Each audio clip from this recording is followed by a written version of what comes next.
Haleluya, shalom saudara. Saya percaya kita semua dalam kondisi yang baik, sehat, dipelihara Tuhan. Sebab kasih setia Tuhan tidak pernah berhenti dalam hidup kita semua. Puji Tuhan, saat ini saya akan membagikan renungan. Saya mengucap syukur dipercayakan oleh Bapak Gembala untuk membagikan renungan lagi buat saya dan saudara. Nah saudara, saya akan mulai dengan sebuah cerita tentang sebuah pesawat Air New Zealand pada tahun 1979. Tanggal 28 November, pesawat ini adalah pesawat wisata yang terbang dari New Zealand dan mengelilingi Antartika.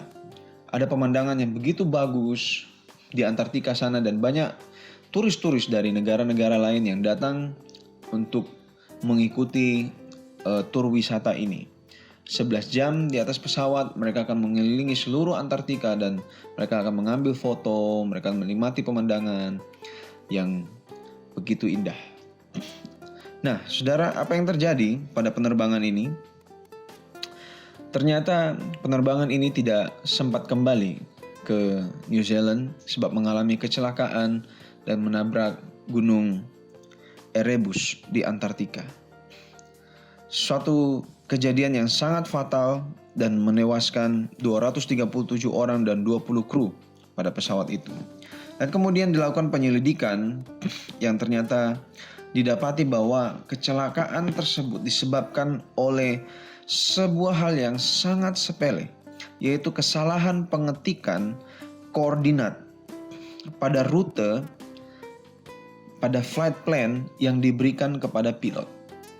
Hanya karena kesalahan ketik, hanya kesalahan angka pada ketikan itu membuat pesawat tersebut mengalami kecelakaan. Saudara, betapa seriusnya sebuah kesalahan kecil bisa menyebabkan jarak yang begitu lebar dari rute itu yang seharusnya diambil oleh pesawat tersebut begitu jauh dari rute sebenarnya sehingga dia mengalami kecelakaan. Nah, pelajaran apa atau hikmah apa yang kita ambil dari hal ini, saudara? Ini yang ingin saya bagikan pada kesempatan kali ini, yaitu tentang ketepatan. Saudara, ketika kita menaiki pesawat, saudara, kalau pesawat itu masih ada di landasan, dia belum bergerak, dia belum terbang. Kalau sirip sayapnya digoyang-goyangkan, naik turun, ya saudara, biasa kita lihat kalau kita naik pesawat, di sayap kiri kanan ada kontrol navigasi di sana yang bisa dinaik turunkan. Ya, kalau masih ada di darat itu tidak akan mempengaruhi pesawat itu, tidak akan ada masalah. Tetapi ketika pesawat itu sudah terbang, maka fungsi navigasi pada kedua sayap itu tidak boleh digerakkan dengan sembarangan. Harus dengan tepat, sesuai dengan kondisi yang diperlukan. Nah, ini yang ingin saya bagikan sama saudara, yaitu tentang ketepatan. Kita baca di Alkitab, di Kejadian pasal 6 ayat 22. Saya ulangi, Kejadian pasal 6 ayat 22. Lalu Nuh melakukan semuanya itu tepat seperti yang diperintahkan Allah kepadanya. Demikianlah dilakukannya. Nah, saudara lihat ini bahwa Nuh melakukan semuanya itu tepat seperti yang diperintahkan Allah kepadanya. Bukan mirip, bukan hampir menyerupai atau hampir tepat, tetapi tepat seperti yang diperintahkan Allah kepadanya. Kenapa, saudara? Ketika kita melakukan sesuatu dengan tidak tepat seperti yang Allah inginkan dalam hidup kita, disitulah munculnya kegagalan. Nah, saudara, Tuhan tidak pernah mendesain kegagalan untuk saya dan saudara. Saya mau saudara pahami ini. Jikalau saudara sedang mengalami kegagalan atau kesulitan atau apapun, saya beritahu saudara bahwa Tuhan tidak pernah memberikan kegagalan untuk saya dan saudara. Sama sekali tidak. Kalau ada yang berkata bahwa kita belajar dari kegagalan itu sebabnya kita gagal. Ya, yang kita pelajari dari sebuah kegagalan adalah bagaimana kita bisa berbuat tepat seperti yang Allah inginkan. Kalau kita berbuat tepat seperti yang Allah inginkan, maka perjalanan kita seperti Henokh, saudara. Henokh itu mengikut Tuhan di masa-masa yang banyak orang sedang tersesat, tetapi dia tidak tersesat. Nah, saudara, saya tidak panjang soal Henokh. Tapi ini ingin saya bagikan bahwa kita harus melakukan segala sesuatu dalam setiap aspek hidup kita tepat seperti yang diperintahkan Allah kepada kita. Tepat seperti yang dikandung oleh hati Tuhan. Tuhan akan mengimpartasikan itu dalam hati kita sehingga kita mengerti apa yang Tuhan inginkan. Nah, saudara, mau atau tidak mau, saudara, bagaimanapun saya dan saudara adalah seorang pemimpin. Minimal kita memimpin diri kita sendiri. Kalau saudara seorang ibu rumah tangga, saudara memimpin anak-anak saudara misalnya, ya. Atau kalau saudara seorang suami dan ayah, berarti saudara memimpin rumah tangga saudara. Kalau saudara bekerja di sebuah perusahaan, kemudian saudara memiliki bawahan, berarti saudara seorang pemimpin terhadap bawahan-bawahan saudara. Atau saudara pemilik perusahaan, berarti saudara seorang pemimpin dalam perusahaan yang saudara miliki. Atau apapun profesi saudara. Saudara seorang guru misalnya, berarti saudara adalah seorang pemimpin yang sedang memimpin orang-orang yang sedang saudara bimbing, saudara ajar. Nah, saudara, pentingnya ketepatan di dalam kehendak Tuhan. Kenapa? Sebab itu adalah kunci keberhasilan di dalam masa apapun. Apalagi di masa-masa yang krisis. Kenapa? Karena di masa krisis membuat banyak kepanikan terjadi. Ketika orang-orang mulai mengalami krisis, mereka akan mencari cara bagaimana mereka keluar dari krisis itu.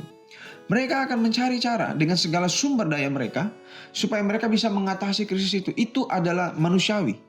Tetapi saya beritahu saudara bahwa kita seharusnya tidak bereaksi manusiawi. Kita seharusnya bereaksi secara ilahi.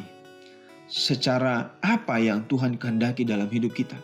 Seringkali ketika orang begitu rush, orang begitu sibuk, Tuhan justru menginginkan kita diam. Ketika banyak orang yang justru diam, Tuhan menginginkan kita bergerak. Kadang-kadang memang perintah Tuhan tidak simetris dengan keadaan dunia. Tetapi ketika kita berjalan tepat seperti yang Tuhan lakukan, Tuhan inginkan, maka apapun langkah kita ambil, kita akan berhasil. Nuh membangun bahtera dalam keadaan yang tidak cocok. Dia membangun bahtera di atas gunung. Ya, itu sangat bertentangan dengan keadaan pada waktu itu sehingga dia dihina, ya, istilah sekarang dibully, saudara. Tetapi karena dia berjalan dalam kehendak Tuhan, maka dia dan seluruh yang bersama-sama dengan dia, keluarga bahkan hewan-hewan, semuanya hidup melewati masa krisis yaitu air bah. Nah, saudara, bagaimana caranya supaya kita bisa berjalan di dalam ketepatan sesuai kehendak Tuhan? Sebab kalau kita bertanya ukuran apa sih sebenarnya yang tepat? Kalau kita memakai ukuran dari hikmat dunia ini atau para motivator yang sering kita lihat di YouTube atau di media sosial atau dimanapun, televisi dan lain-lain, saudara, itu bukan standar kita. Standar kita haruslah firman Tuhan. Kalau saudara percaya ini, saya mau saudara katakan amin. Ya, saudara. Nah, standar kita haruslah firman Tuhan sebab ketepatan dalam kehendak Tuhanlah yang membuat kita berhasil. Bukan kata-kata motivator. Sebagus apapun kata-kata mereka, belum tentu mengandung kebenaran. Nah, saudara, saya ingin bagikan sesuatu yang sangat penting. Bagaimana kita bisa berjalan dalam ketepatan. Galatia pasal 5 ayat 22 tentang buah roh, ya. Ayat 22, Galatia 5 ayat 22. Tapi buah roh ialah kasih, sukacita, damai sejahtera, kesabaran, kemurahan, kebaikan, kesetiaan. Ayat 23, kelemah lembutan, penguasaan diri. Nah, ini menjadi titik berat saya. Penguasaan diri. Tidak ada hukum yang menentang hal-hal itu. Hal-hal tersebut. Nah, saudara, penguasaan diri adalah buah roh yang dibutuhkan oleh seorang pemimpin. Kita tidak bisa memimpin kalau kita tidak memiliki satu karakter ini, yaitu penguasaan diri. Ya. Itulah yang membedakan seorang pemimpin dengan seorang yang dipimpin, saudara. Penguasaan diri menunjukkan kematangan seseorang, menunjukkan keintiman seseorang, sehingga dia memiliki penguasaan diri. Nah, saudara, penguasaan diri itu penting. Kenapa? Kita memiliki begitu banyak sumber daya. Kita memiliki banyak sumber daya dalam hidup kita. Apa sumber daya kita? Yaitu waktu. Itu yang kita miliki dengan gratis. Yang kedua, saudara, fisik kita, kekuatan fisik kita. Nah, seringkali kita reaktif terhadap suatu masalah. Kita reaktif terhadap suatu keadaan. Lalu kita ingin berbuat sesuatu. Sesegera mungkin keluar dari masalah-masalah yang sedang kita hadapi. Saudara, tetapi Tuhan mau kita menguasai diri. Kalau saudara punya sumber daya modal yang banyak, misalnya saudara punya uang yang banyak, lalu ada usaha saudara yang sedang kena masalah, pasti dalam pikiran saudara, saya harus buat usaha apa? Saya harus investasi, saya harus buat ini dan itu. dan segala macam. Saudara, penting untuk kita menguasai diri dulu. Ketika kita menguasai diri kita, kita belajar untuk mendengarkan suara Tuhan. Saudara, suara Tuhan kita tidak perlu berkata itu seperti sesuatu yang audible, saudara. Kita tidak bisa mendengarkan suara Tuhan kalau kita tidak pernah membuka Alkitab kita, saudara. Tidak ada suara yang akan berbicara dalam pikiran dan hati kita. Nah, firman Tuhan itulah yang akan mengajar kita. Nah, saudara. Nah, kita lihat, saudara.